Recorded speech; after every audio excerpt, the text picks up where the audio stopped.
O Senhor esteja convosco. Ele está no meio de nós. Proclamação do Evangelho de Jesus Cristo segundo João. Glória a vós, Senhor.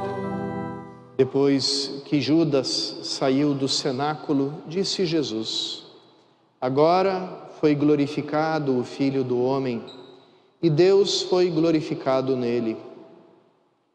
Se Deus foi glorificado nele, também Deus o glorificará em si mesmo, e o glorificará logo. Filhinhos, por pouco tempo estou ainda convosco. Eu vos dou um novo mandamento. Amai-vos uns aos outros. Como eu vos amei, assim também vós deveis amar-vos uns aos outros. Nisto todos conhecerão que sois meus discípulos, se tiverdes amor uns aos outros. Palavra da salvação. Glória a vós, Senhor.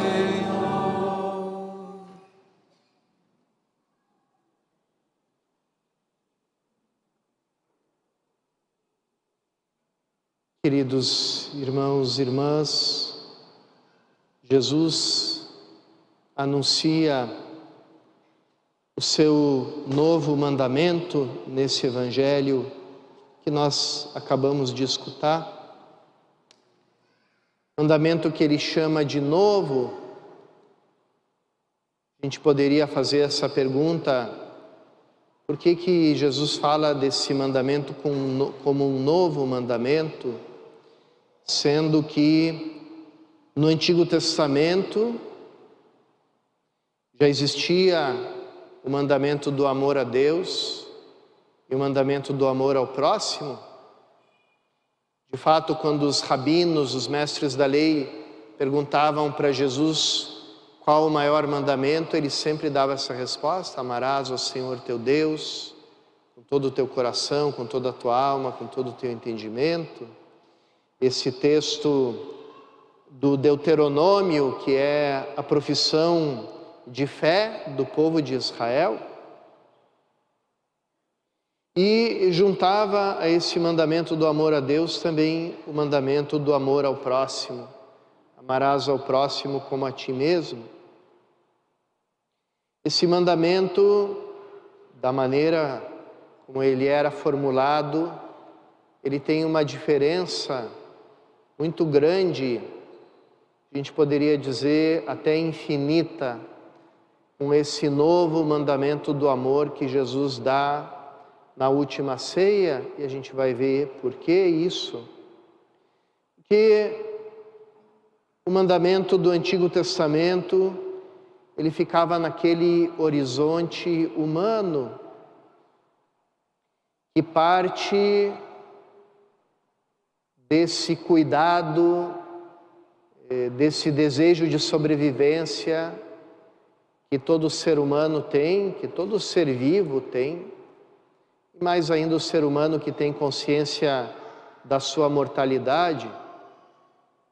Então, o mandamento do amor parte desse amor que cada um tem por si mesmo, desse desejo de conservar a própria vida que cada um tem. Ele é um mandamento que nos convida, como membros de uma mesma família humana, a reconhecer a dignidade uns dos outros e aprender essa tarefa que é fundamental para a nossa convivência, essa qualidade, essa competência que é fundamental para a gente viver juntos, que é a empatia. Saber me colocar no lugar do outro, saber que o outro ser humano é um outro eu, e assim como eu tenho a minha dignidade, os meus direitos, as minhas expectativas, meu desejo de ser respeitado, assim eu reconheço tudo isso no outro, como um outro eu, como alguém semelhante a mim. E por isso eu evito fazer a Ele as coisas que eu não quero que me façam. Essa é a famosa regra de ouro que surgiu na boca de pessoas de culturas tão distantes, tão isoladas umas da outra, como Confúcio na China, como Sócrates na Grécia, como Rabino Hillel em Israel. A regra de ouro, a gente aprende logo porque ela está dentro do nosso coração, né? Não faça aos outros aquilo que você não quer que façam para você.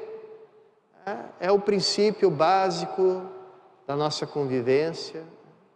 Se ele é respeitado ou não, aí é outro assunto, né? A gente vê, o mundo anda tão mal porque nem sequer esse preceito humano da ética humana, que não precisa ter uma determinada fé para entender ele, para acreditar, para seguir, não precisa, na verdade, ter fé nenhuma.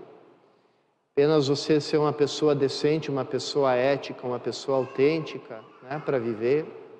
Então, esse é o horizonte do antigo mandamento do amor.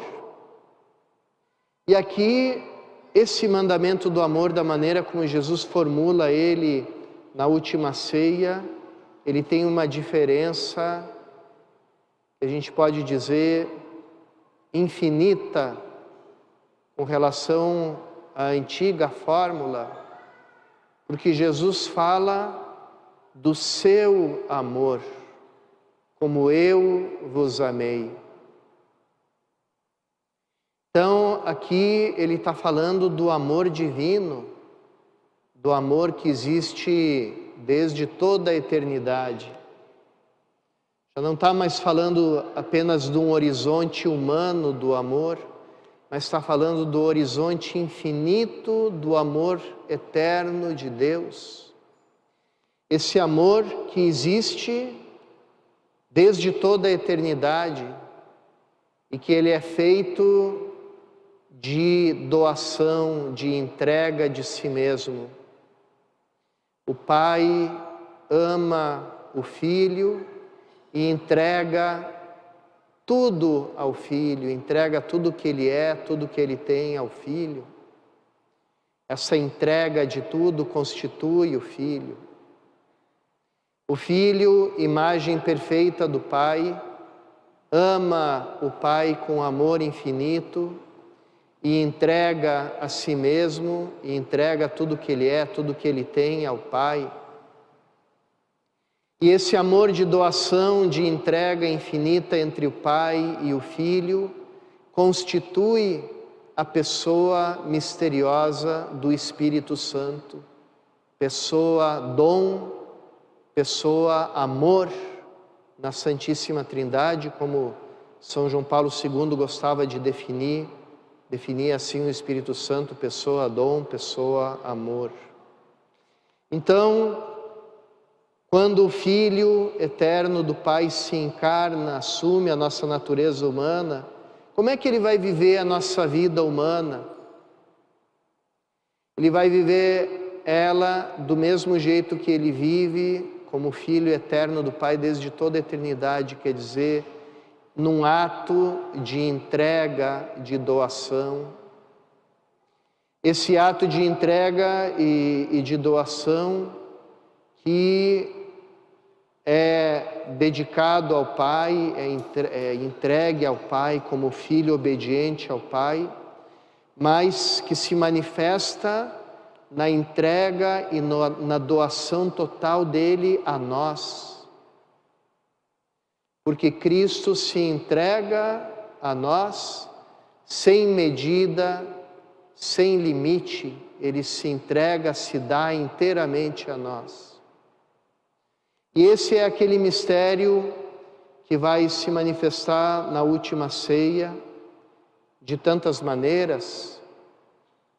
Se manifesta no lava-pés, se manifesta de forma especial, plena, na Eucaristia, doação dele total por amor.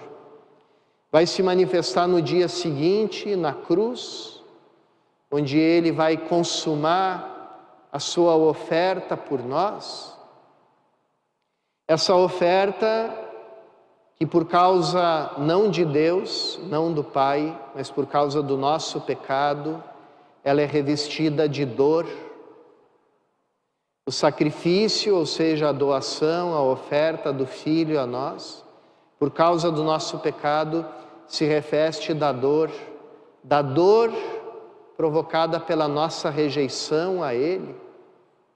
E é por isso que, não sei se passou desapercebido a vocês, essa frase que os primeiros cristãos dizem quando Paulo e Barnabé encorajam as novas comunidades cristãs que eles fundam, dizem assim: é preciso que passemos por muitos sofrimentos para entrar no reino de Deus.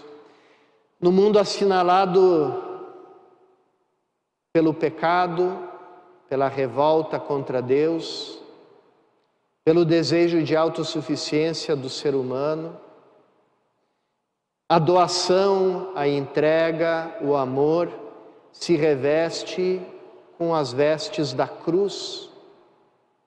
E aí a palavra sacrifício, que quer dizer oferta, que quer dizer oferecimento, que quer dizer dom de si mesmo, ela se reveste desse caráter de vitória sobre o mal, de vitória sobre o egoísmo,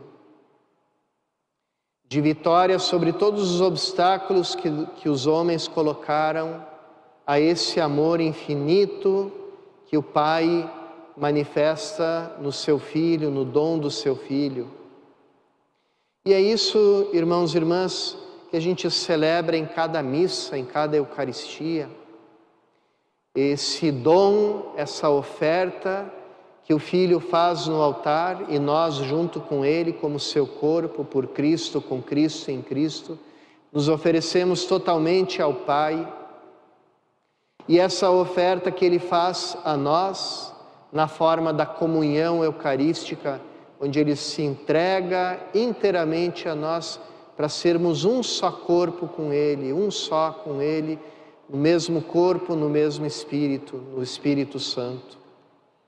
Então, por isso, irmãos e irmãs, o mandamento do amor de Jesus é um mandamento inteiramente novo, porque é um mandamento que nos introduz na vida divina, na vida que é toda feita de amor sem limite, de doação sem limite.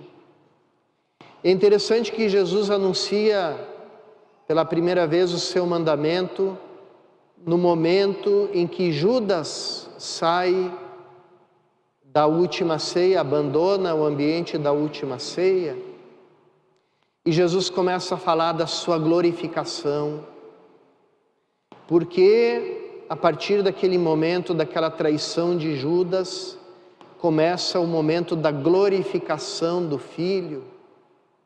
Porque o que é a glória? Quando a gente fala da glória, a gente fala de um bem, de uma qualidade boa, que fica sendo conhecida por todos. E ali é isso que vai acontecer, o amor infinito do Pai, que vence a traição de Judas, que vence a flagelação, que vence a coroação de espinhos, que vence a paixão, que vence a morte, que vence o pecado, o nosso egoísmo. Ele vai ser manifestado a partir daquele momento, vai ser conhecido por todos.